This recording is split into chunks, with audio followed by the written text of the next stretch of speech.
grâce incomparable. Quel amour infini, que tu aies pris ma croix,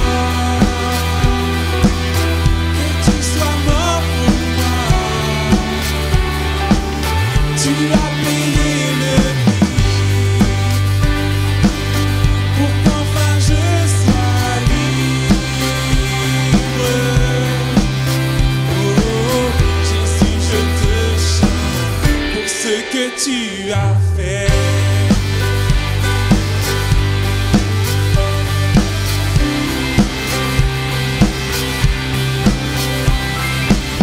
Qui ramène la paix dans la confusion, change les orphelins en fils et en filles. C'est le roi de rois, il est le roi des rois, qui règne sur ses peuples dans la vérité, brille comme le soleil de tout son éclat. C'est le roi de rois, il est le roi des rois. Quelle grâce incomparable, quel amour infini, que tu aies pris ma croix, que tu sois mort pour moi. Tu as payé le prix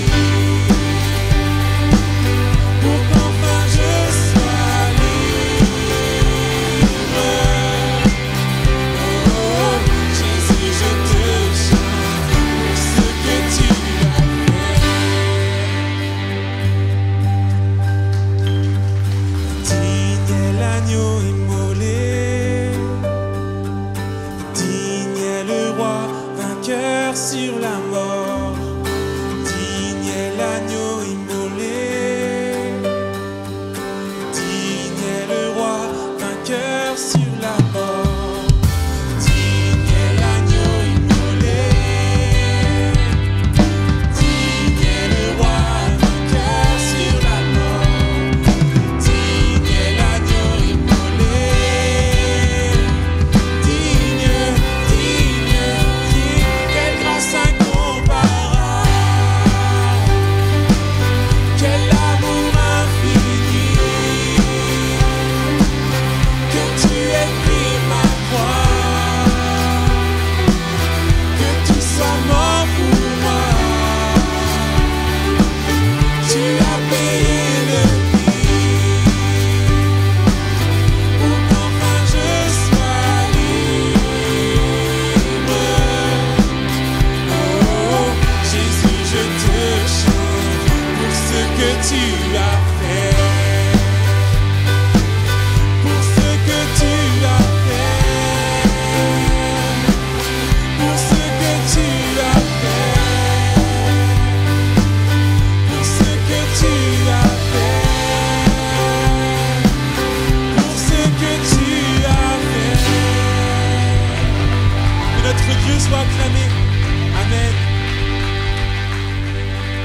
Et ce matin, j'avais à cœur de vous partager un verset dans Philippiens 4, verset 8, qui nous dit: Enfin, frères et sœurs, portez vos pensées sur tout ce qui est vrai, tout ce qui est honorable, tout ce qui est juste, tout ce qui est pur, tout ce qui est digne d'être aimé, tout ce qui mérite l'approbation, ce qui est synonyme de qualité morale et ce qui est digne de louange. Amen. Et je sais pas pour vous, mais moi je ne vois qu'une seule personne ce matin qui réponde à tous ces critères, si on peut dire. C'est notre Dieu. Et on va pouvoir prendre ces chants et rentrer dans sa présence, simplement dire: Seigneur, je viens dans ta présence, je suis ébloui par qui tu es, ébloui par ta grandeur, et qu'on puisse ensemble chanter, rentrer dans sa présence et être libre de l'adorer.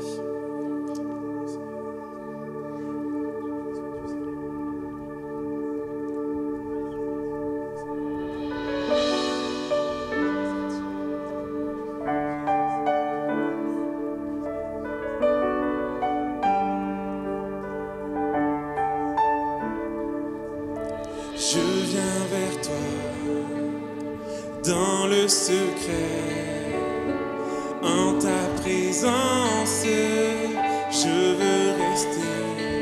Tu es, tu seras toujours là.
croyons que tu es là, Seigneur, ce matin, Seigneur.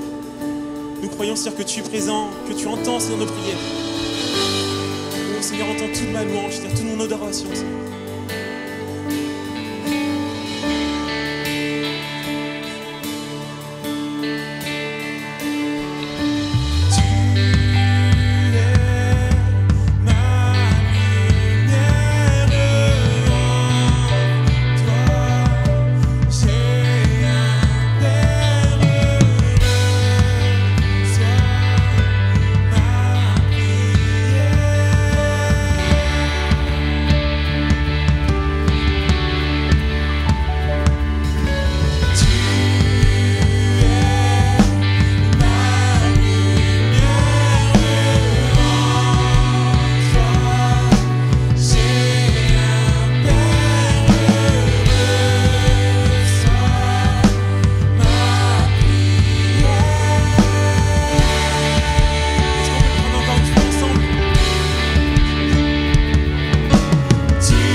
Argent ni or, aucun argent ni or, ni aucun autre trésor ne pourrait m'éloigner de ton cœur.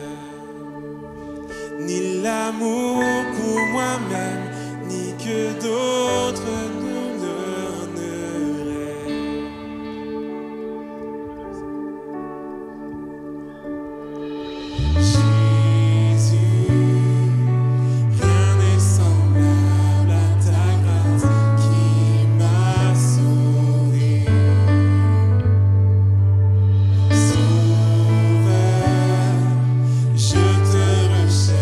Aujourd'hui et à jamais.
Je te recherche aujourd'hui et à jamais. On reprend ensemble Jésus.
La musique continue. Est-ce qu'on peut élever tous ensemble notre voix?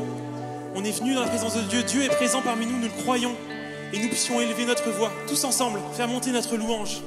Oh Seigneur, gloire à ton nom, Seigneur. Seigneur, je viens dans ton amour sans fin, Seigneur. Te dire à quel point, Seigneur, tu es bon, Seigneur, pour moi, Seigneur.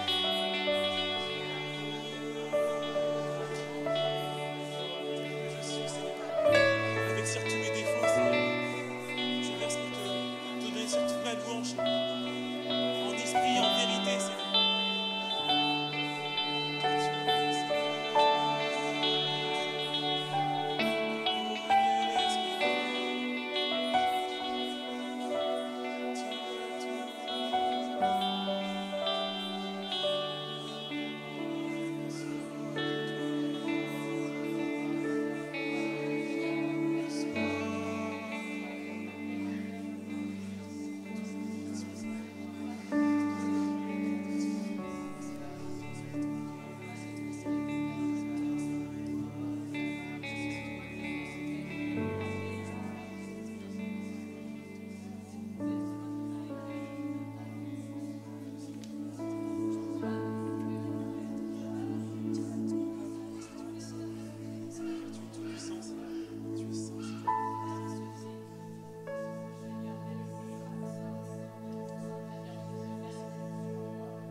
jamais tu es saint.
Peuple, nous crions, sur ton peuple crie, tu es saint, toi le roi des rois, tu es saint, Dieu d'éternité, tu es saint, jamais tu es saint, Dieu d'éternité. Tu es saint, jamais.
Jésus, et je serai parmi les saints, captivé sa gloire sans fin.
Aux annonces très rapidement.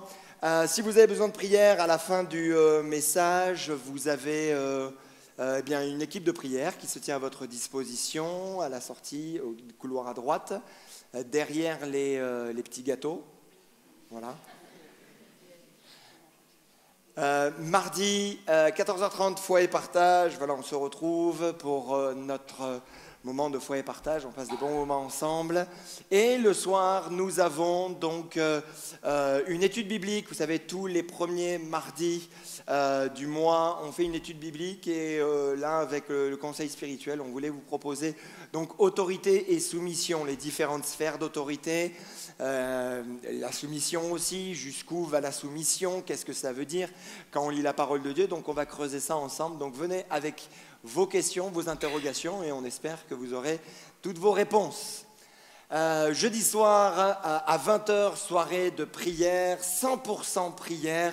Et ce mois-ci, ça va être vraiment focus sur les familles. On va prier pour les familles, on va intercéder pour nos familles, pour les familles de l'Église. Et voilà, donc venez à partir de 20h pour notre soirée de prière.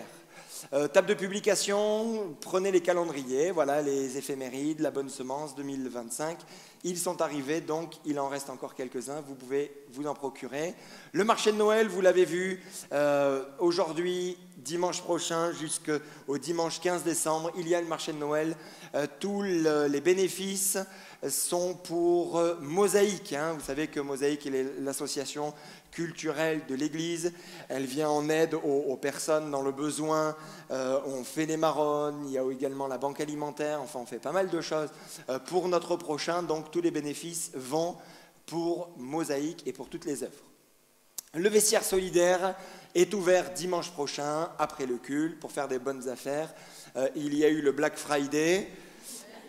Là, il y a le vestiaire solidaire. Voilà, c'est tout. Qui est ouvert.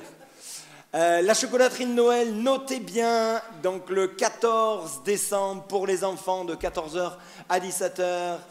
Et à tous, oui, les enfants et parents. Donc, venez. Je pense qu'il y aura des chocolats. Mais il y aura aussi plein d'activités, plein de jeux pour les enfants. Ça va être un super moment. Donc venez nombreux. Il y a des petites invitations qui ont été faites. Donc n'hésitez pas également à les récupérer et demander à vos enfants de les prendre et de les donner à leurs copains de classe. Merci pour les travaux, les dons pour les travaux. Donc il y a eu les plombiers et voilà, le plombier a pris un petit peu de retard, donc il viendra pour les pompes à chaleur, il viendra tout début janvier. Là il était dans le jus, donc il s'excuse. Donc ce sera en janvier, mais voilà, ça avance tranquillement. Les dons en ligne peuvent toujours être effectués, ou alors vous avez les boîtes prévues à cet effet. Si vous souhaitez un rendez-vous, oui, j'ai oublié, oui, j'ai oublié. C'est juste pour le 14. Après le 14, je le mettrai dans la newsletter, il y a la BRIN, Brigade Rapide d'Intervention de Nettoyage, à 17h. Venez à 17h, donc allez voir Stéphane. Voilà, Stéphane, il est là. Allez le voir, notre chef BRIN. Je le mettrai dans la newsletter, désolé. Totalement zappé. Jésus t'aime.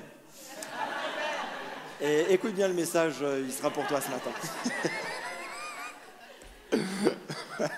Contactez-nous pour un rendez-vous.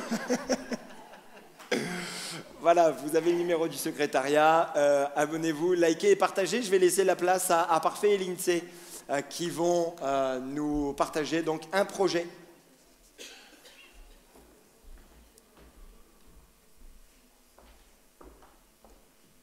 Bonjour, vous allez bien? Amen, gloire à Dieu. Alors, avec l'INSEE, on voulait ce matin partager avec vous quelque chose qui était dans notre cœur. Et il y a un an de cela, on a pu ensemble faire quelques activités, mettre en place quelques réunions qui concernaient essentiellement des couples. Et voilà, on a fait différentes réunions. Il y en a qui étaient là, il y en a qui sont là ce matin, peut-être qui n'étaient pas là. Et on a vu que ça répondait à un besoin quand même, par rapport aux couples, par rapport aux familles aussi, de pouvoir nous retrouver. Voilà, on a les mêmes défis, on vit pratiquement la même chose dans les couples. Et on avait vraiment à cœur de pouvoir réunir des couples. Et donc là, cette année, on s'est dit, pourquoi pas aller un peu plus loin par rapport à ce qu'on avait déjà fait l'année dernière. C'est vrai que on l'avait fait en fonction de quelques disponibilités qu'on avait, mais ce matin on s'est dit on va vous présenter peut-être un projet, une idée ou quelque chose qui est dans notre cœur, qui va un peu dans ces sens-là, et justement voir ensemble si on peut y aller ou jusqu'où on peut y aller. Amen. Alors avec l'INSEE, on a observé un peu autour de nous, et par rapport aux couples, en tout cas par rapport aux familles. Et ce qui est venu vraiment dans notre cœur, c'est que il y a vraiment un mot qui revenait, c'était un souffle nouveau. Voilà. Et donc lorsqu'on essaie de regarder autour de nous, en tout cas pour ceux qui sont mariés, on voit vraiment qu'on a besoin de la grâce des dieux. Amen. Et c'est pas simple dans les temps dans lesquels nous sommes d'être mariés. Déjà, c'est pas évident. Et on voit comment la famille est aujourd'hui, dans quelle situation, dans quel état est la famille aujourd'hui, les modèles de la famille même qui est présenté à l'extérieur de l'Église. Et on croit vraiment qu'on a besoin, nous, en tant que couple, vraiment des temps de rafraîchissement, des temps de restauration, des temps où on peut vivre autre chose. Et donc ces mots étaient vraiment dans notre cœur comme un nouveau départ, quelque chose que on allait vivre ensemble pour nos familles, pour nos couples. Et donc voilà. Et pour ce faire, peut-être vous présenter un peu quelques objectifs qu'on s'est fixés par rapport à cette idée. Je laisse la place à l'INSEE. Merci. L'idée, c'est par la grâce de Dieu, bien évidemment, de s'appuyer sur le Seigneur pour nos couples, pour nos familles. Et donc d'apprécier le merveilleux cadeau qu'est le mariage, déjà. Et que nous puissions vivre l'épanouissement. Donc c'est marqué des couples épanouis, qui soient de réels témoins de l'amour de Dieu. Nous voulons être des témoins de l'amour de Dieu dans nos maisons déjà, auprès de nos enfants, auprès de nos familles, des membres de nos familles, et voir qu'il y a une réelle différence lorsqu'on s'appuie sur Jésus la parole de Dieu dans nos couples. Et pourquoi pas aller plus loin, mieux comprendre les autres, être plus sensible aux situations que les couples traversent, justement pour qu'il n'y ait pas d'indifférence entre les couples, surtout dans l'Église, pour qu'on puisse vivre l'entraide. Donc c'est vraiment ce qu'on espère vivre avec le Seigneur, et on croit que le Saint-Esprit va emmener tout cela à manifestation. Merci.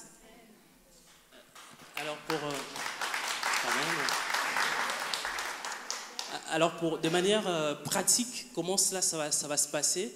Et donc nous on s'est dit, on va prendre 3 soirées dans l'année où on va se retrouver et autour de quelques thèmes qu'on a choisis.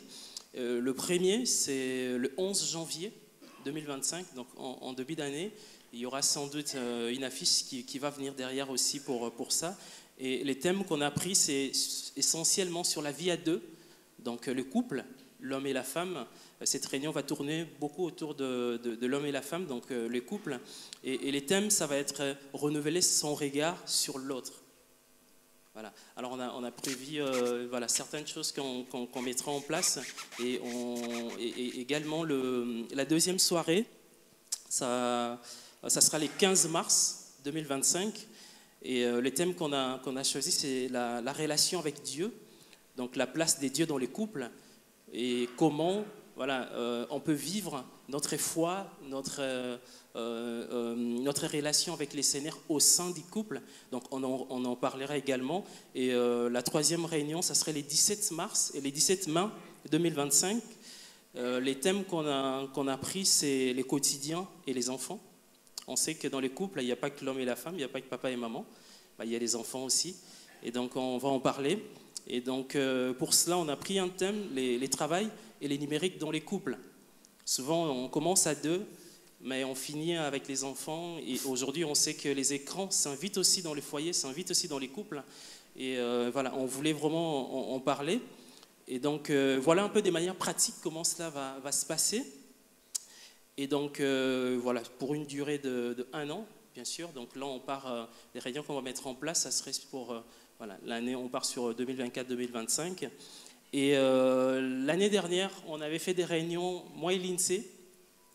Et donc cette année, on a vraiment la joie de pouvoir intégrer aussi quelques couples aussi, les autres couples avec nous, pour pouvoir ensemble réfléchir sur l'organisation de choses à mettre en place. On sait que faire une soirée des couples, faire une réunion, ça demande beaucoup de réflexion. Donc on avait besoin de s'associer aussi avec quelques couples de l'Église. Et donc cette année, on a la joie d'avoir avec nous Thierry et Isabelle. Je ne sais pas s'ils sont là. Thierry est là. Voilà, je ne sais pas si tu peux me t'élever, mon frère, qu'on puisse vous voir. Voilà. On sera avec Thierry et Isabelle. Et on a également la joie d'avoir avec nous, pour nous accompagner, Fiona et Nathan. Je ne sais pas trop si... ils sont là également. Bon, Fiona et Nathan, on les connaît. Hein. Et donc, ensemble, on va pouvoir travailler ensemble pour pouvoir réfléchir un peu sur l'organisation de réunions qu'on va proposer. Mais on ne voulait pas seulement que ça soit moi et l'INSEE ou peut-être avec des couples qu'on a pu avoir avec nous pour travailler. Mais on voulait aussi vous donner la parole pour que vous puissiez aussi nous faire un retour, nous donner aussi vos idées. Peut-être qu'il y en a qui ont d'autres idées. Alors si ça dépendait que de moi et l'INSEE, on ferait tellement de choses, on organiserait des conférences pour les couples, on organiserait des retraites pour les couples, et on organiserait tellement de choses, mais on voulait vous donner aussi l'occasion de pouvoir participer, de pouvoir dire aussi ce que vous pensez. Et donc pour ça, on a fait ces QR codes-là que vous pouvez flasher, et à l'intérieur, il y a un sondage où vous pouvez répondre à différentes questions et puis éventuellement proposer des idées que vous avez. Ça serait le bienvenu. On va prendre ces idées-là, y travailler et pouvoir mettre des choses en place peut-être pour l'année prochaine ou l'année d'après. Et on va envoyer ça sur le newsletter. Mais à l'entrée de l'église également, il y a une affiche qui est marquée « Couple à restaurer ». Donc vous allez voir aussi, il y a les QR codes également. Donc vous pouvez flasher et pouvoir participer. Voilà. Je te laisse conclure, ma chérie. Voilà, nous sommes encourager à participer. Ça nous concerne tous. Dieu aime nos couples, Dieu aime la famille. Et donc, nous voulons espérer en Dieu pour toute situation. C'est marqué, rien n'est impossible à notre Dieu.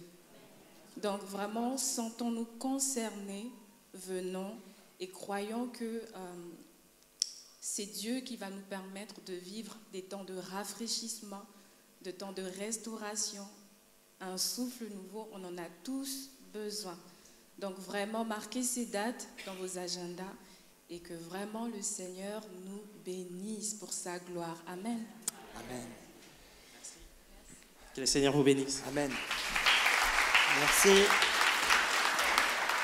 Juste une dernière petite annonce vous avez sur les chaises. Donc ma carte de prière, la pastorale de Bretagne a décidé de mettre cela en place pour que vous puissiez l'afficher à côté de votre lit, là où vous priez, sur le frigidaire également, pour prier tous les jours. Donc vous avez un guide hebdomadaire de prière, vous pouvez noter également 5 personnes que vous avez à cœur. Voilà, vous priez vraiment pour cela. Donc tous les chrétiens de Bretagne, des ADD de Bretagne ont reçu ça dans les églises et nous sommes ensemble, tous ensemble, dans la prière. Voilà, comme ça vous donne également un cadre et une direction. Et voilà, vous avez aussi un petit mot de ma part, là, derrière, pour vous encourager à la prière. Voilà, que Dieu vous bénisse. On va prier et puis on va ouvrir le message. Alléluia. Seigneur Jésus, nous sommes devant toi, nous te bénissons et nous te remercions pour cette matinée. Nous voulons être attentifs pour tout ce que tu veux nous dire ce matin à travers ta parole. Amène-nous plus loin, mon Seigneur. Fais-nous grandir dans tes voies, fais-nous évoluer. Que le message puisse toucher nos cœurs, aller en profondeur et surtout nous transformer pour ta gloire. Amen. Alléluia. La vengeance est un plat qui se mange froid. Est-ce qu'on peut afficher le diapo ? Je lui garde un chien de ma chienne. Il va voir de quel bois je me chauffe. Je vais lui rendre la monnaie de sa pièce à lui, hein. J'ai une dent contre 7 personnes. Toutes ces expressions, je pense que nous les connaissons. Peut-être même que vous les avez déjà utilisées. Peut-être même que cette semaine, vous avez utilisé une de ces phrases. Aïe, aïe, aïe. Toutes ces pensées qui sont là, on utilise plus ou moins cette expression, mais il arrive que dans certaines interactions sociales, contacts que nous avons avec d'autres personnes, on a quelque chose contre quelqu'un. On en veut à quelqu'un. Vous savez, Victor Hugo est l'un des plus grands écrivains français et dans son œuvre poétique sur l'art d'être grand-parent, où il parle de la transmission, de la tendresse, d'être un grand-père, il arrive à un moment donné à cette conclusion en disant « Le pardon, quel repos !» Incroyable. Un homme qui est à la fin de sa vie, qui a connu des moments difficiles et là, qui a une relation très particulière avec ses petits-enfants, il fait un petit peu le bilan de sa vie et il dit « Mais le pardon, quel repos !» Ce matin, j'aimerais vous amener au 19e siècle avant Jésus-Christ, durant la période du Moyen Empire d'Égypte. Une période qui, en Égypte, était assez faste au niveau économique, au niveau de la reconstruction, au niveau également de la stabilité. Une période de l'Égypte où l'agriculture marchait bien, le commerce prospérait grâce à des pharaons visionnaires. Et j'aimerais vraiment m'arrêter sur les paroles d'un Premier ministre qui est entré dans ce repos. Ce serait bien que Michel Barnier rentre lui aussi dans ce repos. Je ferme la parenthèse, mais là, ce Premier ministre est entré dans ce repos et il dira ceci, et on lit ça dans la Genèse au chapitre 41, versets 50 à 52. Avant les années de famine, il naquit à Joseph 2 fils que lui enfanta Asnath, fille de Potiphéra, prêtre d'On. Joseph donna au premier-né le nom de Manassé, car, dit-il, Dieu m'a fait oublier toutes mes peines et toute la maison de mon père, et il donna au second le nom d'Éphraïm, car, dit-il, Dieu m'a rendu fécond dans le pays de mon affliction. Je pense que pour beaucoup d'entre nous, nous connaissons l'histoire de Joseph, et son histoire est fascinante.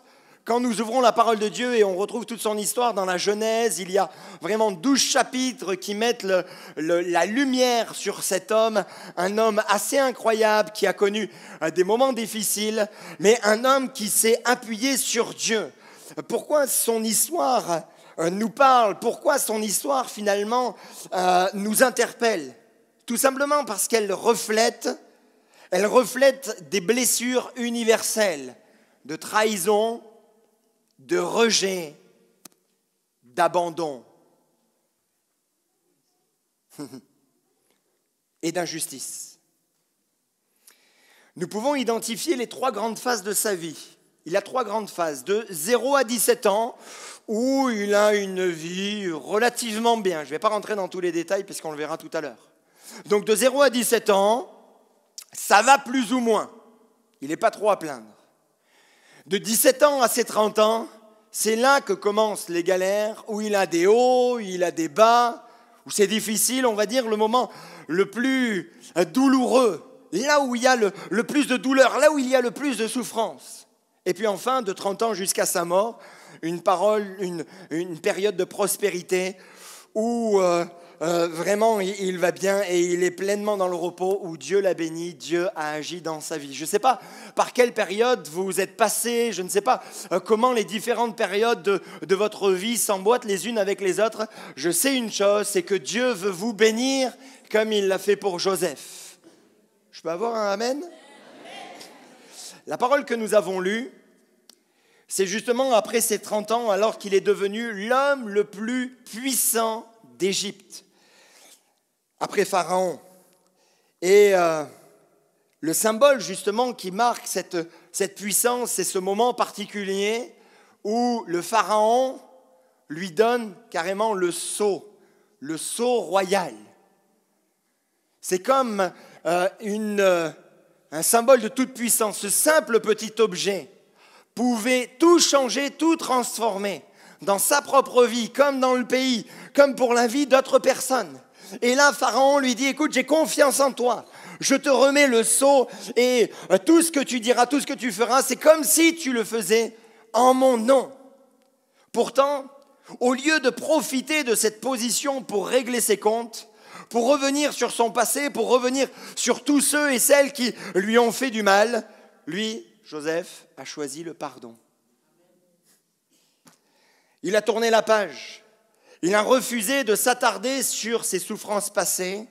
Il a choisi de pardonner, c'est le titre de mon message, le pouvoir du pardon, oublié pour avancer.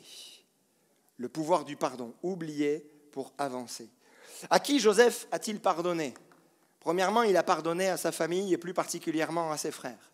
On peut dire que Joseph a grandi, même si pour lui, d'un point de vue humain, ça allait, il était relativement préservé. On peut quand même dire qu'il a grandi dans une famille dysfonctionnelle.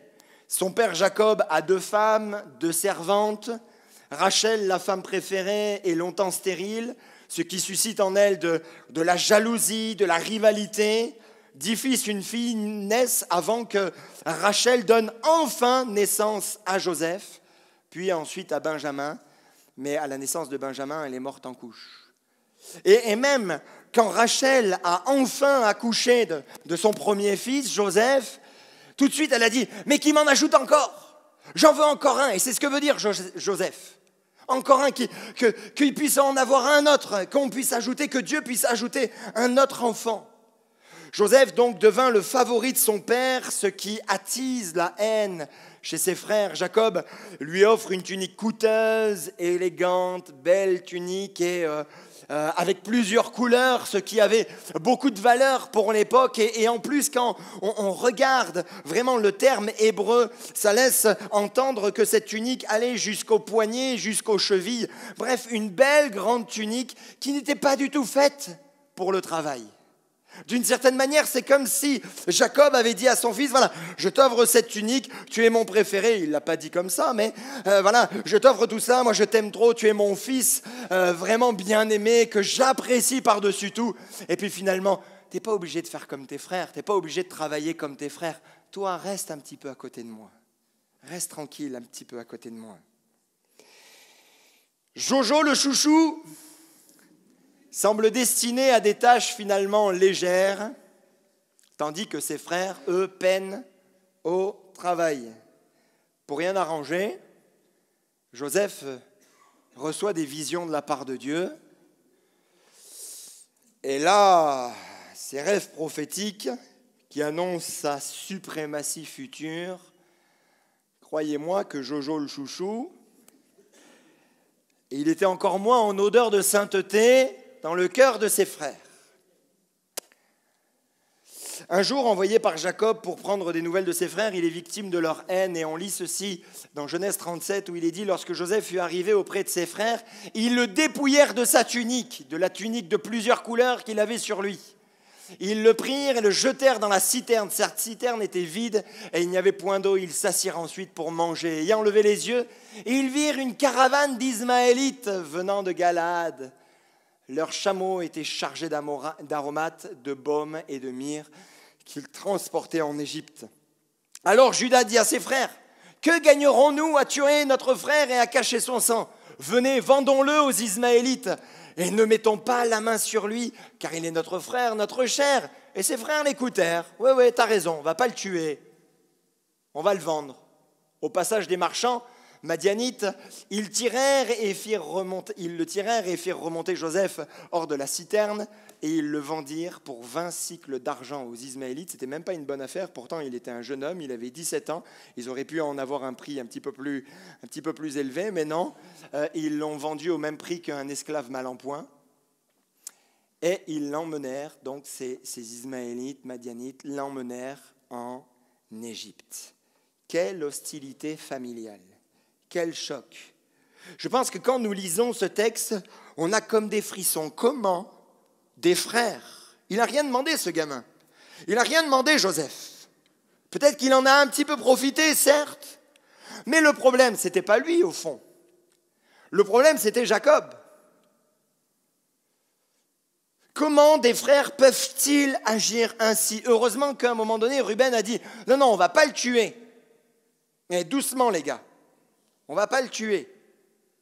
Ruben s'en va, mais pendant que Ruben était parti, le frère aîné qui, je ne vais pas rentrer dans tous les détails, mais qui certainement voulait se racheter d'une chose mauvaise qu'il avait faite, finalement il revient et les frères ont décidé de vendre Joseph. Est-ce que l'on peut ressentir le choc qui était dans le cœur de Joseph à ce moment-là? On lui enlève la tunique, on le déchire. On la déchire. Peut-être qu'il s'est dit, bon, allez, il y a de la haine, mais ils ne vont pas aller loin. Allez, ils me font mal. Vous savez, comme des fois les grands frères ou les grandes sœurs peuvent jouer avec les petits frères, les petites sœurs. Ils en profitent parce qu'après, des fois, quand ils deviennent grands, ils sont des fois plus grands. Voilà. Et là, il s'est dit, ça va passer. Mais non, ils vont plus loin. Ils le vendent. C'est parti, choc. Quand il est dans cette caravane, est-ce que l'on peut ressentir le choc émotionnel de Joseph à ce moment précis? Et pourtant, des années après, comme on l'a lu, Joseph nous dit que Dieu lui fit oublier cette peine-ci. Et vous? Et vous? Quel est votre contexte familial? Peut-être que vous avez grandi dans une famille où il y a des tensions, des injustices. Peut-être le favoritisme a marqué votre enfance. C'était peut-être pas en votre faveur, certainement en votre défaveur. Comme Joseph, vous avez peut-être vécu des expériences de rejet, d'abandon, des blessures émotionnelles venant de ceux qui auraient dû vous protéger. Finalement, ces blessures, et on le voit et on l'entend quand on est dans les rendez-vous pastoraux, ces blessures qui sont très souvent silencieuses, mais qui laissent des traces profondes. Il y a tout le contexte familial et ce que l'on remarque souvent, c'est que quand on entend ici et là des personnes partager le contexte familial, ils arrivent toujours à trouver des excuses. Toujours à dire oui, mais il y a eu ceci, oui, mais il y a eu cela. Mais finalement, vous, qu'avez-vous vécu? Comment vous avez vécu dans votre cœur ce qu'il s'est passé? Peut-être avez-vous été trahi par un proche, négligé par un parent, maltraité ou mal compris par ceux qui vous entourent. Ces douleurs peuvent rester enfouies en nous et finalement elles nous empêchent d'avancer, elles nous empêchent d'évoluer, elles nous empêchent de construire, elles nous empêchent même de voir l'avenir. La famille, vous savez, comme Dieu l'a conçue, comme Dieu l'a imaginé, la famille c'est un endroit de protection, un endroit bienveillant, un endroit de sécurité, un endroit d'amour. Alors que dans le monde, les enfants peuvent entendre toutes sortes de choses. Et on sait comme des fois les enfants peuvent être très maladroits, même méchants. Ils n'ont pas encore tous les codes et ils font du mal volontairement. Et ils peuvent entendre toutes sortes de choses. Et est-ce que nos enfants, quand ils viennent à la maison, se disent « Ah, ça y est, je suis en sécurité. Je vais avoir de l'amour, je vais avoir de l'écoute. Je vais être entouré. » La famille, alors qu'elle était vue par Dieu comme un endroit de sécurité et d'amour, peut devenir une source de souffrance. L'histoire de Joseph est cet exemple justement saisissant.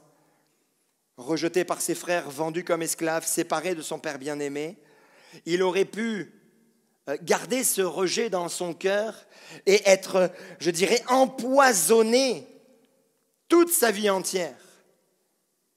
Et Joseph a choisi de laisser Dieu intervenir dans ses blessures. Joseph a laissé Dieu agir dans son cœur. Et au lieu de nourrir de l'amertume, il s'est appuyé sur la grâce de Dieu pour guérir en profondeur. Ce n'est pas que Joseph a effacé ses souvenirs. Et quelquefois, on pense que les blessures de la famille et tout ça, bon, on s'approche de Dieu, ça y est, il va tout enlever. Il va faire un reset. Il va restaurer, comme on peut le faire des fois avec nos téléphones, il va restaurer totalement. Je vais être comme sorti d'usine. Je vais tout oublier. Non. Ce n'est pas que Joseph a effacé ses souvenirs. Il se souvient de ce qu'il a traversé, mais il a choisi de ne plus vivre sous l'emprise de ses souffrances. Je le répète parce que c'est important ça.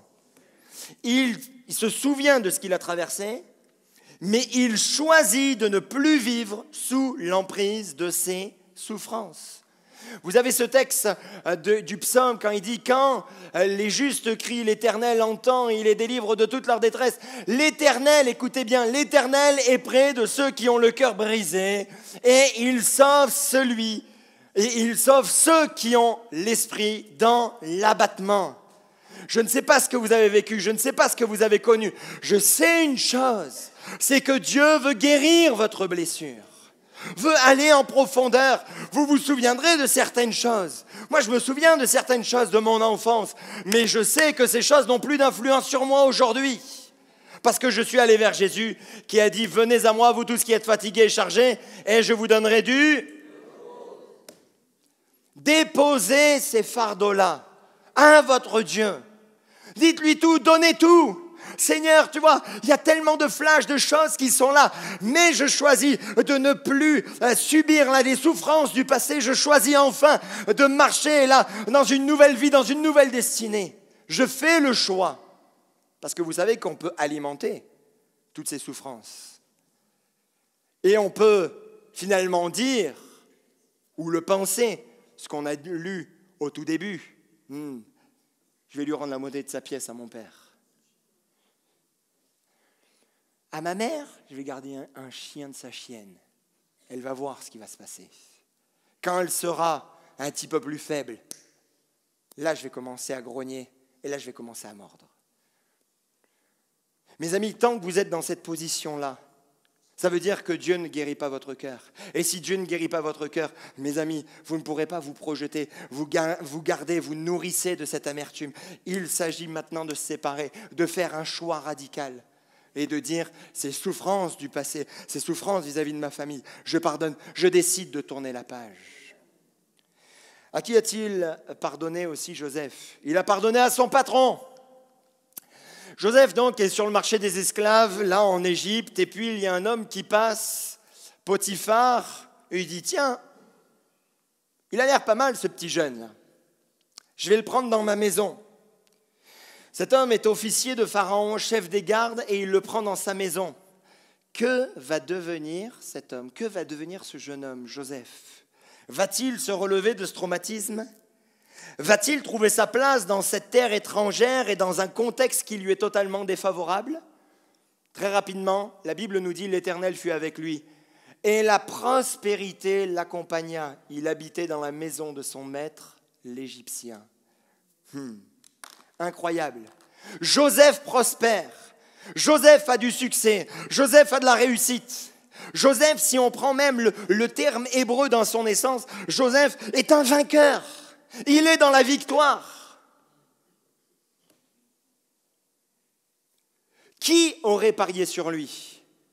Entre nous, l'ascenseur social, quand vous êtes en bas, au fond du fond, l'ascenseur social, il est souvent HS. On se dit, on n'y arrivera jamais. Je suis au moins 10 de sous-sol, peut-être que je vais monter au moins 8, au moins 4, mais je n'aurai jamais une vie normale. Et pourtant, lui, c'était son cas. Mais parce qu'il y a un point qui change tout, c'est que l'Éternel était avec lui. C'est ça qui change tout. C'est ça qui transforme tout. Ce texte ne nous donne ni le temps que ça a pris, ni les efforts que Joseph a dû faire, parce que c'était une société tellement différente de la sienne, mais l'Éternel était avec lui. Et j'aimerais là parler à nos amis étudiants, étrangers, et ceux qui viennent de France, mais qui sont ici, là en Bretagne, ils sont comme étrangers. Comprenez pas tout, vous ne saisissez pas tout. Vous êtes dans une culture, dans une vision, dans une ville qui n'est pas la vôtre. Mais mes amis, si l'Éternel est avec vous, vous allez prospérer. Non, les étudiants, les étudiants étrangers, des fois, il y en a, ils viennent, ils ont même des fois du mal à parler, ils n'ont pas forcément les codes. Mais quand je les vois et quand nous les voyons, 1 an, 2 ans, 3 ans, 4 ans après, mariez-vous ici et restez ici. On les voit, ils vont de mieux en mieux et on se dit, mais ils prospèrent au milieu de nous. Amen. Alléluia. Mes amis, nous qui sommes là, les petits Bretons, encouragez-les, encourageons nos frères et sœurs, là qui viennent de loin, en les entourant, on les aime, alléluia. Et quand ils seront à la tête de leur pays, ils se souviendront de nous, alléluia. Joseph avait une telle réussite, par la grâce de Dieu, que Potiphar lui a tout confié, la gestion, les investissements, le management, tout confié. Mais une tentation est venue, Madame Potiphar. Après ces choses, il arriva que la femme de son maître porta les yeux sur Joseph et dit « Couche avec moi !» Alors, elle n'était pas trop dans le romantisme, elle. C'était comme un impératif. Tu es esclave, tu dois coucher avec moi. Mais lui, il refusa et dit à la femme de son maître, « Voici, mon maître ne prend avec moi connaissance de rien dans la maison et il a remis entre mes mains tout ce qui lui appartient. Il n'est pas plus grand que moi dans cette maison. Et il ne m'a rien interdit excepté toi, parce que tu es sa femme. Comment ferais-je un aussi grand mal et pécherais-je contre Dieu ?» Mes amis, Joseph avait compris un grand principe. Pour que Dieu soit avec lui, il devait marcher selon les principes du royaume de Dieu. Ça, c'est un principe que quelquefois on oublie. Vous voulez que Dieu soit avec vous? Marchez selon les principes du royaume de Dieu. Dieu, je veux que tu sois avec moi. Dieu, je veux que tu me bénisses. Dieu, je veux que tu m'encourages. Dieu, je veux que tu m'entoures. Marche selon les principes. Il ne te protégera pas si tu fais du hors-piste. Il te fera peut-être grâce de temps en temps. Mais mon ami, c'est à tes risques et périls. Reste Reste dans ce qui est prévu selon les principes de Dieu. Son refus était la preuve qu'il ne voulait pas faire de mal à son prochain et qu'il ne voulait pas déplaire à Dieu. C'est beau, hein?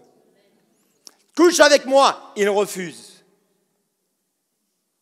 Il n'est pas dit, quand elle a dit couche avec moi, il n'a pas dit écoute, je vais réfléchir, je vais prier,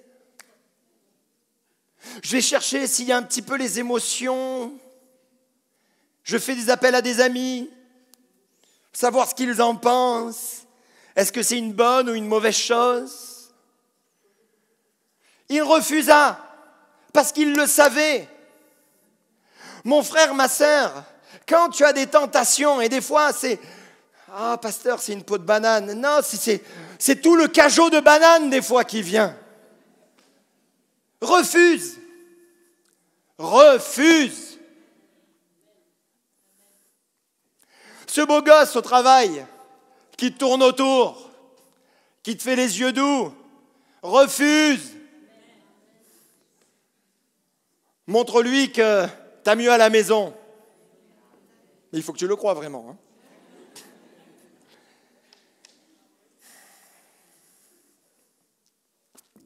Cette collègue de la compta, je sais pas, il se passe un truc toujours avec elle, on rigole. Refuse. Tu sais que c'est glissant. Refuse. Ne discutez pas. Arrête de parler, arrête de dire « Ah, je vais peut-être prier, je vais peut-être ceci, cela. » Je disais à un jeune, je pense que je vous l'avais déjà dit, mais une fois j'avais rencontré une fille, elle m'a retourné le cerveau. Retourné le cerveau. J'étais jeune chrétien. Waouh! Elle était belle comme tout. Elle avait des cheveux longs. Elle jouait du piano. Elle habitait dans une superbe maison, villa, piscine. Et vous savez, quand elle jouait du piano, elle fait cette fameuse...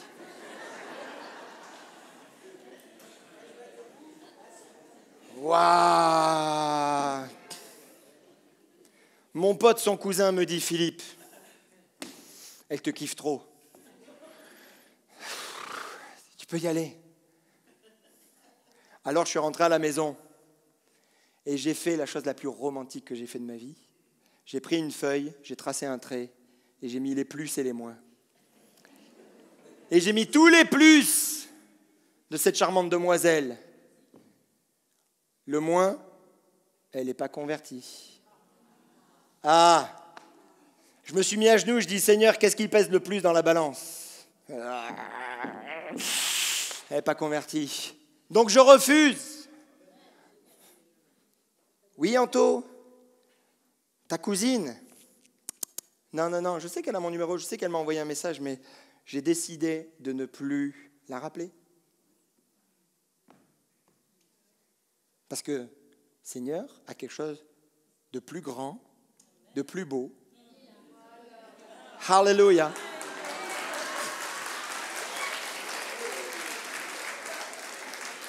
Ne discute pas. Ne discute pas. Oui, vous me faites parler, du coup, je n'avance pas sur mon message. Après, l'histoire nous dit que finalement, Madame Potiphar n'arrive pas à ses fins, alors elle l'accuse injustement de viol. Alors qu'un jour, elle était un petit peu plus insistante que d'habitude, Joseph préféra même s'enfuir. Mais dans sa fuite, il a laissé un vêtement, et donc elle a accusé injustement, et Joseph fut envoyé en prison. De plus, Potiphar n'a pas été clair avec lui. Entre nous, s'il avait vraiment cru, ça c'est mon interprétation à moi, hein, je sors un petit peu de la Bible, hein, mais je pense que s'il avait vraiment cru sa femme, qu'il avait fait une tentative de viol, je pense qu'il l'aurait tué. Mais là, il l'envoie en prison. Il est du côté de sa femme, mais... Et la prison, ce n'est pas non plus la prison la plus minable, c'est la prison qui était là faite pour les prisonniers du roi. C'est là où les prisonniers du roi étaient enfermés, donc c'était quand même... La place était un petit peu meilleure. Mais une blessure s'est créée. Et vous, en fait, avez-vous été accusé injustement au travail ? Peut-être vous avez donné le meilleur de vous-même dans votre travail, dans vos responsabilités, mais malgré cela, vous avez été victime de fausses accusations, de trahison ou d'un manque de reconnaissance, ou alors pire, un petit jeune qui est arrivé dans la société a commencé à faire un petit peu de bruit et a commencé à vous descendre aux yeux de tous pour prendre votre place. Comme Joseph, vous vous retrouvez à porter le poids de l'injustice, parfois même avec des conséquences lourdes pour votre vie professionnelle. Et ce qui se passe au boulot, on le transporte également dans notre famille, au niveau personnel.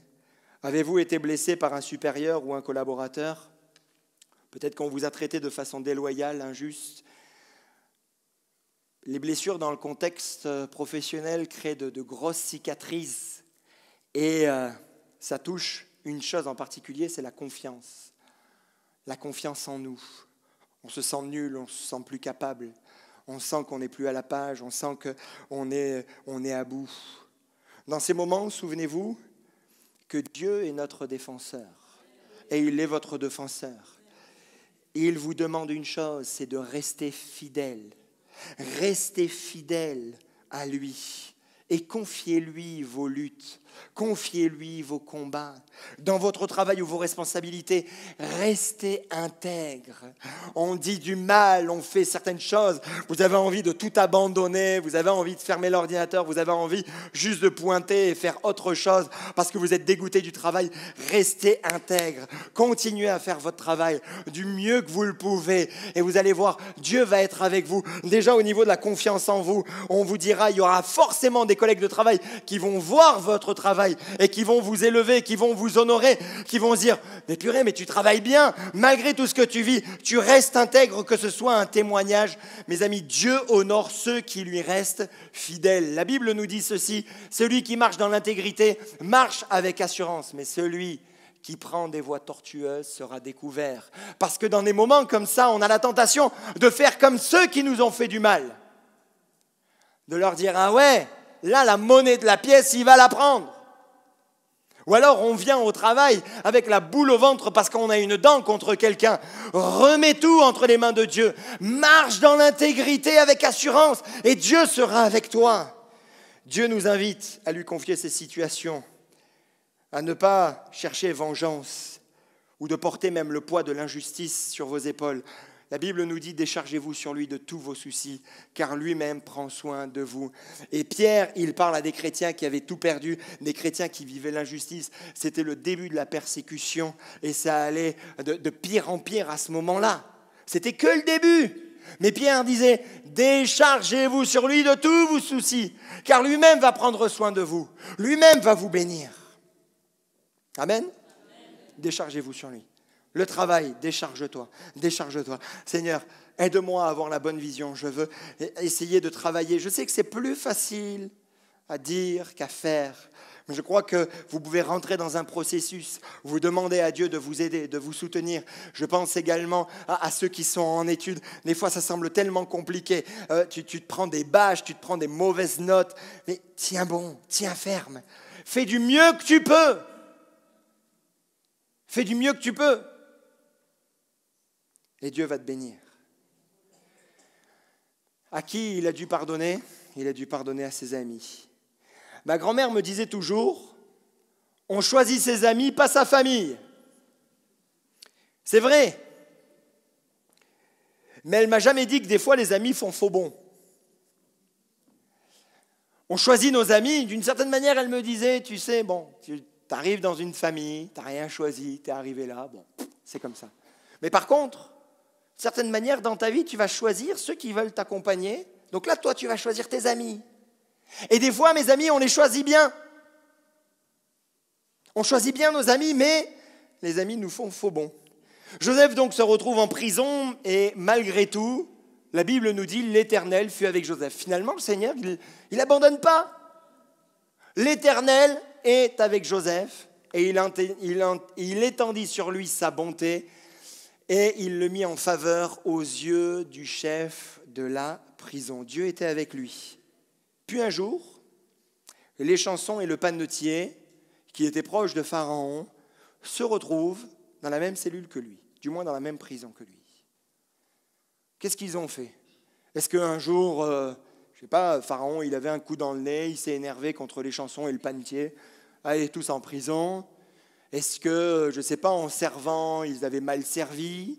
Est-ce qu'ils ont participé à un futur empoisonnement? Parce que c'était des personnes vraiment de confiance. Les chansons, c'est celui qui versait le vin et il le goûtait avant. Le panetier, donc, il apportait forcément le pain, donc il le goûtait avant. Et à ce moment-là, dans l'Antiquité, on empoisonnait beaucoup les aliments pour tuer les pharaons. Finalement, on ne sait rien de tout ça. On ne sait pas ce qui se passe. Mais ils se retrouvent en prison, dans la même prison que Joseph. Et là, les deux, une nuit, ils ont un rêve. Les chansons ont un rêve qui lui est propre. Le panetier, lui aussi, a un rêve qui lui est propre. Et même si les deux rêves se ressemblent, finalement, la finalité est totalement différente. Les chansons a repris son poste. Le panetier, lui, se fait exécuter. Dès que Joseph donna l'explication à les chansons, il lui dit « Souviens-toi de moi quand tu seras heureux et montre, je te prie, de la bonté à mon égard. Parle en ma faveur à Pharaon et fais-moi sortir de cette maison car j'ai été enlevé du pays des Hébreux et ici même je n'ai rien fait pour être mis en prison. » Mais une fois que les chansons a retrouvé sa place, la Bible nous dit que le chef des échansons ne pensa plus à Joseph, il l'oublia. Et vous? Et vous? Avez-vous été trahi ou déçu par des amis?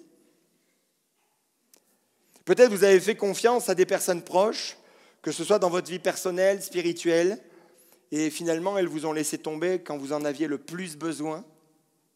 Quand c'était des choses en surface, ils étaient là. Mais quand c'est un petit peu plus difficile, un petit peu plus compliqué, là il n'y a plus personne. Ces blessures, là aussi, bien que invisibles, elles font du mal. Avez-vous été oublié ou négligé par ceux que vous aviez aidés ou que vous avez aidés? Comme Joseph avec les chansons, peut-être avez-vous tendu la main à des personnes dans le besoin, mais lorsque c'était à votre tour d'être en difficulté, là plus personne, on vous a tourné le dos. On parle de ces personnes proches, on parle de ces amis proches, on parle de ces amis qui ont été avec nous. Oh, t'es ma best friend.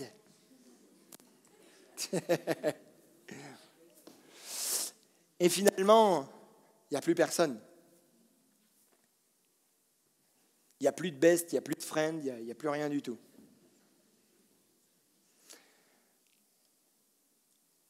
Des frères et sœurs? Des frères et sœurs qui vous ont blessé, fait du mal, que vous avez aidé, que vous avez entouré. Nous sommes frères et sœurs en Jésus, tenons-nous par la main.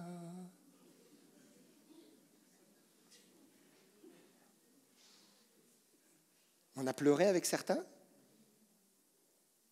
Et quand c'était notre période de pleurs, ils n'étaient plus là.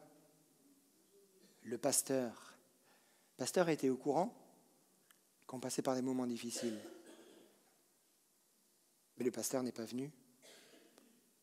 Même pas un texto, même pas un appel, encore moins une visite. Ces moments peuvent provoquer un sentiment d'injustice, de solitude. Mais Dieu voit et comprend votre douleur. Comment réagir face à cette déception? Que vous le vouliez ou non, vous devez accepter que les hommes sont faillibles. Quand je dis hommes, c'est dans la globalité, hommes et femmes. Ils sont faillibles. Même les personnes les plus proches de nous peuvent échouer ou nous décevoir. Cela ne signifie pas nécessairement qu'elles sont mauvaises, mais elles sont humaines, elles ont des limites et elles ont des faiblesses. La Bible nous rappelle de ne pas placer notre confiance ultime dans les hommes. Mieux vaut chercher un refuge en l'Éternel que se confier à l'homme. Dieu seul est digne de confiance et lui seul ne nous déçoit. Quand les amis nous blessent, Notre réflexe naturel est de ruminer ses blessures ou de nous penser qu'à nous venger et de se dire « j'attends son prochain virage à lui ou à elle ». Et quand il sera dans la galère ou qu'elle sera dans la galère, eh bien là je ne ferai rien, je vais l'ignorer. Juste pour lui rappeler « Eh oh, où tu étais toi quand j'ai eu des moments difficiles ?» Pourtant Dieu nous appelle à pardonner et à lui remettre nos douleurs. Ce n'est pas juste pardonner, mais lui remettre également nos douleurs pour qu'il les guérisse. Pardonner ne signifie pas ignorer ou oublier le mal qui a été fait, mais c'est choisir, écoutez bien, mais c'est choisir de ne pas laisser cette blessure contrôler notre vie. Il y a quelque temps de cela, alors que, oui, j'ai été blessé par des amis, quelqu'un au téléphone me dit « Mais Philippe, après cette blessure, tu vas avoir du mal à faire confiance. » Et quand on est blessé par certains qui nous sont proches, on se dit alors quoi ? Vaut mieux faire confiance à personne. Et je lui ai dit, du bout des lèvres, mais mon cœur était encore blessé à ce moment-là, je lui ai dit, mais si je fais confiance à personne, je suis mort. Je ne peux rien faire. Et puis finalement, il m'a amené dans cette réflexion. Je lui ai dit ça. Je me suis dit, mais Philippe, ce que tu as dit, c'est tellement vrai. Ce n'est pas parce qu'on t'a blessé que tout le monde va te blesser. Ce n'est pas parce qu'on t'a fait du mal que tout le monde va te faire du mal. Je suis obligé de refaire confiance. Je me dois de refaire confiance. Est-ce que je vais avoir encore des déceptions ? C'est sûr, c'est certain. Mais je me dois de faire à nouveau confiance. Ne rendez point le mal pour le mal, ni injure pour injure, bénissez au contraire, car c'est à cela que vous avez été appelés afin d'hériter la bénédiction. Amen. Un jour, Pharaon a fait un rêve et les chansons s'est souvenu de Joseph. Celui qui avait été oublié a été appelé et il s'est présenté devant le roi. Avec sagesse et humilité, il a expliqué le rêve et offert un conseil avisé qui a conduit Pharaon à lui confier tout son royaume. Toi, je te confie tout le royaume. Lorsqu'il a eu ses enfants, Joseph a montré qu'il avait fait un choix, celui de pardonner. Il a compris qu'en pardonnant, il ouvrait la porte à une vie meilleure, remplie de paix et d'espoir. Et c'est là, quand il s'agissait de donner le prénom à l'enfant, qu'il se dit, mais à chaque fois que je regarderai cet enfant, à chaque fois que je l'appellerai Manassé, Manassé, je penserai que oui, j'ai pardonné et que Dieu m'a fait oublier la peine, toutes mes peines. Cette partie de l'histoire de Joseph confirme ce qu'un jour John Piper a dit. Il a dit, il y a de l'espoir dans le pardon. Phrase toute simple. Mais il dit, il y a de l'espoir dans le pardon. Ce choix est aussi le nôtre en tant que chrétien. Parce que vous savez très bien qu'en tant que chrétien, pardonner est un passage obligatoire sur notre chemin de foi. Obligatoire. On connaît tous la prière du Notre Père. Notre Père qui es aux cieux, que ton nom soit sanctifié, que ton règne vienne, que ta volonté soit faite. Et à un moment donné, il dit, pardonne-nous nos offenses, comme nous aussi nous pardonnons à ceux qui nous ont offensés. Et il continue la prière, car c'est à toi qu'appartiennent le règne, la puissance et la gloire au siècle des siècles. Amen. Et là, tout le monde fait Amen, gloire à Dieu. Mais Jésus dit non. On va revenir sur un point de la prière. Et juste après, il va un petit peu plus loin. Et il dit, vous savez, si vous pardonnez aux hommes leurs offenses, parce que certainement quand il a dû dire cette prière, si Jésus a rebondi, c'est qu'il a dû voir certains tiquer un petit peu de ses disciples. Oula, pardonnez nos offenses, donne-nous notre pain quotidien, alléluia, alléluia. Pardonne nos offenses. Il y a quelque chose à faire là-bas. Ça a dû certainement tiquer. Alors c'est pour ça que Jésus y revient.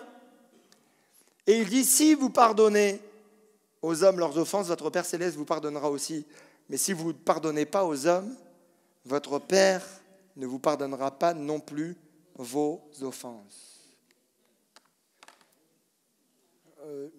Jésus, tu fais ton sermon sur la montagne, c'est le premier grand discours, tout le monde t'écoute, c'est un petit peu raide. mais parce que derrière, il y a un principe spirituel. C'est un principe spirituel. Mes amis, le pardon n'est pas naturel. Le pardon est divin.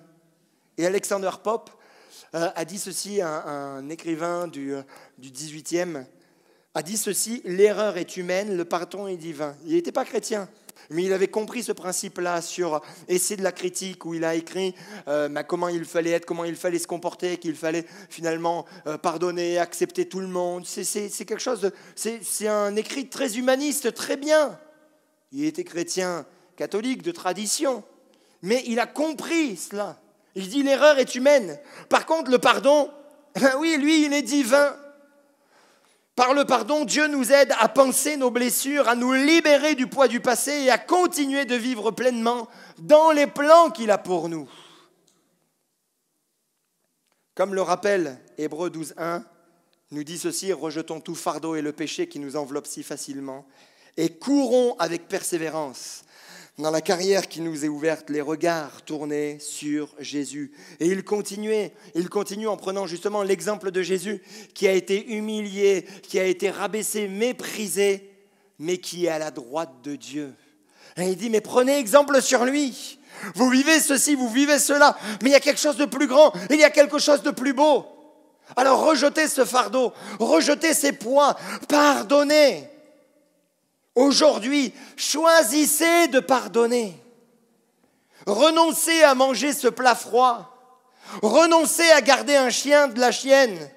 Renoncez à discuter du bois avec lequel vous vous chauffez. Si vous avez des promos, vous pouvez les dire pour le bois, mais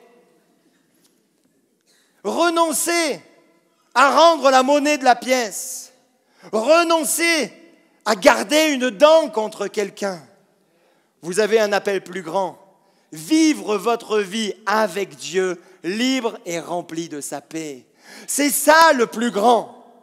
Pardonnez, tournez la page définitivement et dites, Seigneur, tu as quelque chose de plus grand pour moi. On s'est arrêté sur le prénom de Manassé, mais juste après il a eu Ephraïm. Et il a dit, parce qu'il m'a rendu fécond, Dieu m'a rendu fécond. Dieu m'a donné du succès et tu pourras avoir du succès spirituel, même dans ta vie relationnelle, une fois que tu as oublié, une fois que tu as tourné la page, une fois que tu as pardonné, et Dieu va te rendre fécond. En tournant la page, tu dis enfin, ok, Dieu a prévu quelque chose de plus grand pour moi, de plus beau pour moi, de plus puissant pour moi, de plus précieux pour moi. Si Joseph était resté dans sa peine, si Joseph était resté dans sa vengeance, il ne serait pas allé jusque-là. Il aurait tout fait en soufflant. Et il aurait dépassé certaines bornes. Il n'aurait pas suivi la voie de Dieu. Mais parce qu'il a suivi la voie de Dieu, parce qu'il a dit, Seigneur, moi je décide de tourner la page, parce que devant il y a quelque chose de meilleur pour moi. Alors Dieu l'a béni. Et c'est ça ce qui est plus grand pour toi. Vivre ta vie avec Dieu. Les autres sont passés. Pardonne. Tourne la page. Attache-toi à ce que Dieu veut pour toi. Sois libre et sois rempli de sa paix. Amen. Je vous invite à vous lever et on va inviter l'équipe de louanges à venir. Alléluia. Alléluia. Seigneur Jésus, nous sommes devant toi. Et tu vois le message que l'on a vu ensemble. Je te prie de parler au cœur de chacun. Le pardon, c'est jamais chose facile. Mais mon Dieu, tu nous appelles à cela. Tu nous appelles à vivre le pardon. Alors bénis chacun d'entre nous. Bénis chacun d'entre nous dans nos projets, dans ce que l'on a, ce qui est prévu pour nous. Ce que toi, tu as prévu pour chacun d'entre nous. Je te prie d'agir, je te prie de souffler au milieu de nous. Alléluia, Seigneur. Alléluia. Alléluia. Là, c'est à vous de vous engager. Est-ce que vous vous engagez à pardonner? Il y a forcément un des points, peut-être un des trois, peut-être 2 de 3, ou même les 3. Est-ce que là, à votre place, vous décidez et vous vous engagez à pardonner? C'est un processus, on en parlera la semaine prochaine de ce processus-là. Mais déjà, faire le choix de pardonner. De dire, je tourne la page, je ne veux plus souffrir. Oui, il y a eu des blessures, Seigneur. Je me souviendrai de certaines choses. Mais je ne veux plus que ces mots MAUX aient une influence encore sur moi. Alors si vous décidez de pardonner, là juste à votre place, comme un engagement, vous levez la main. Vous levez la main. Sur une situation, vous voyez la situation, vous connaissez la situation. Alléluia. Alléluia. Parlez à Dieu de la situation. Parlez-lui de cette situation que vous avez vécue, que vous avez connue. Alléluia. Alléluia. Alléluia. Si tu lèves la main, c'est qu'il y a une situation en particulier. Alors parle-lui. Parlez-lui. Parle-lui de ça.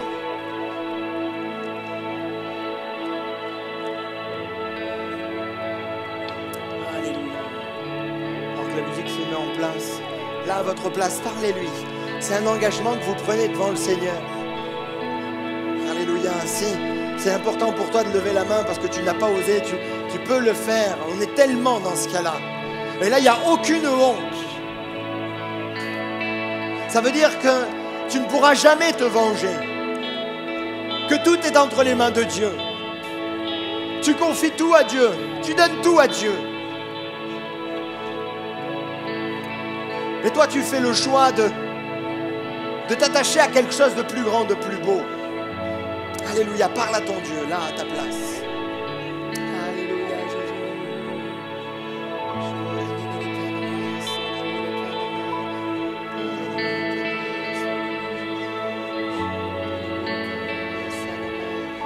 Alléluia, alléluia, tu t'engages avec Dieu. Et dis-lui avec tes propres mots, je pardonne. Et tu peux dire justement sur la personne, tu peux donner le prénom. Tu n'es pas obligé de le crier, mais tu le dis du bout des lèvres. Mais tu le confesses, tu le matérialises d'une certaine manière. Et tu dis, je pardonne à telle personne. Je pardonne. Tu as forcément son image qui te vient. Pardonne. Pardonne.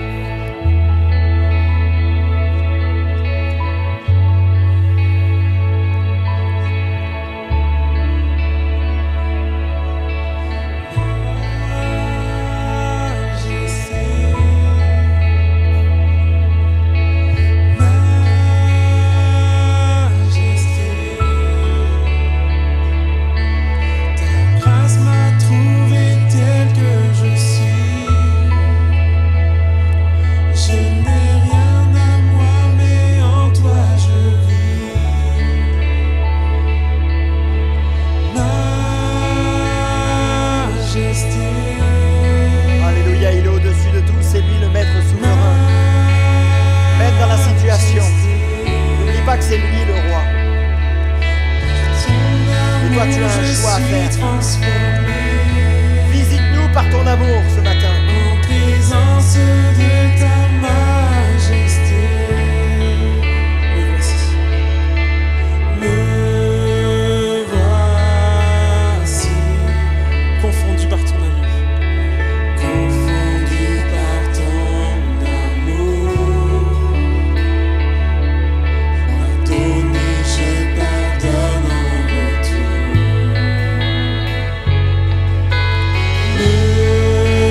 pardonner de Dieu, alors on pardonne en retour.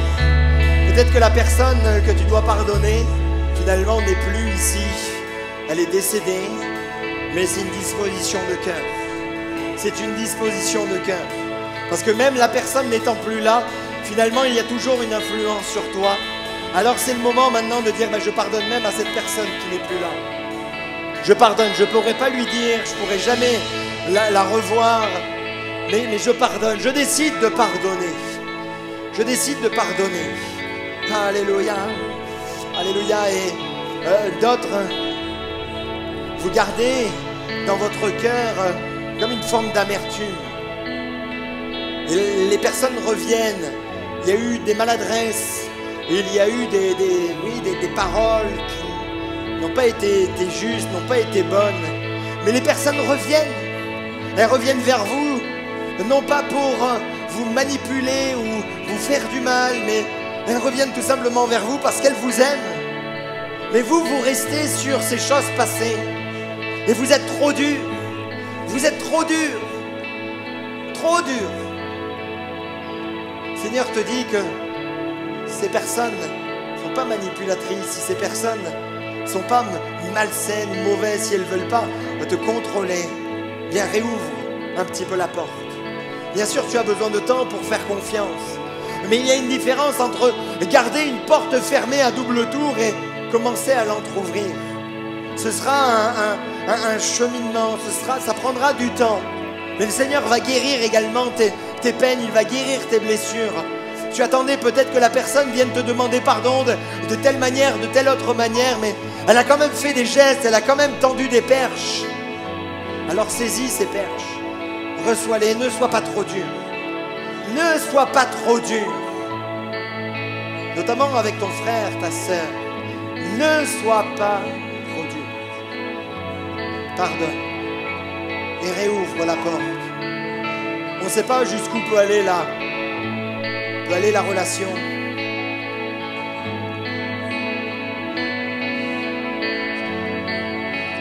Mais le Seigneur a certainement quelque chose de beau prévu. Bien sûr, en vous parlant, je pense à une situation que j'avais vécue avec un collègue pasteur. Il a été dur avec moi, j'ai été maladroit. Il a été dur, mais j'ai tendu la main, tendu des perches.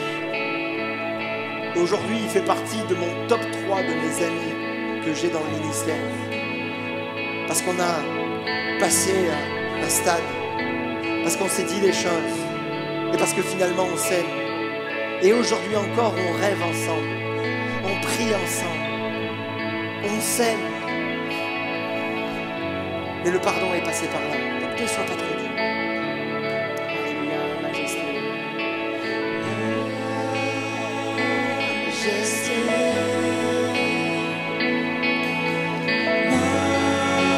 Alléluia, et pendant qu'on chante, tu peux continuer à pardonner dans ton cœur. Si tu dois aller voir certaines personnes, va voir certaines personnes.